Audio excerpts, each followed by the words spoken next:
রাষ্ট্র কাঠামো মেরামতের ৩১ দফা লিফলেট বিতরণ উপলক্ষে পথসভা ও মিছিল অনুষ্ঠিত হয়। ময়মনসিংহ নগরীর ৩২ নং ওয়ার্ডের চায়না মোড় থেকে মিলগেট বাজারে এসে মিছিলটি শেষ হয়। এ সময় ময়মনসিংহ দক্ষিণ জেলা বিএনপির সদস্য সচিব মোহাম্মদ রুকনুজ্জামান সরকার রুকনের পক্ষে লিফলেট বিতরণ ও মিছিলের অগ্রভাগে নেতৃত্ব দেন বিএনপি ও অঙ্গ সহযোগী সংগঠনের নেতাকর্মীরা। মিছিল শেষে পথসভায় সংক্ষিপ্ত বক্তব্য রাখেন ময়মনসিংহ মহানগর যুবদলের সিনিয়র যুগ্ম সাধারণ সম্পাদক মোহাম্মদ শহীদুল ইসলাম শহীদ ও সমাপ্তি বক্তব্য রাখেন ৩৩ নং ওয়ার্ডের বিএনপির আহ্বায়ক আবুল কাশেম।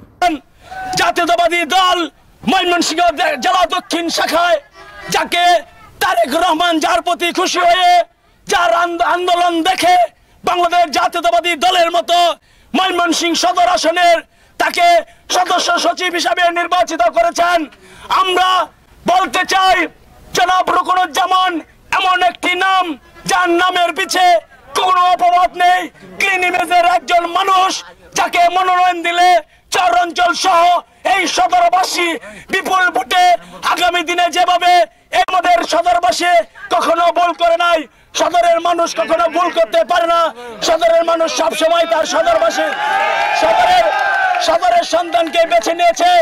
আগামী দিনে আমরা আশাবাদ ব্যক্ত করছি যদি ধানের শেষ রুকনুজ্জামান সরকারকে দেওয়া হয় বিপুল ভোটে চর অঞ্চল সহ সিটি কর্পোরেশনের সকল পর্যায়ে নেতৃবৃন্দ সাধারণ জনগণ তাকে ভোট দিয়ে বিপুল ভোটে জয়যুক্ত করবেন।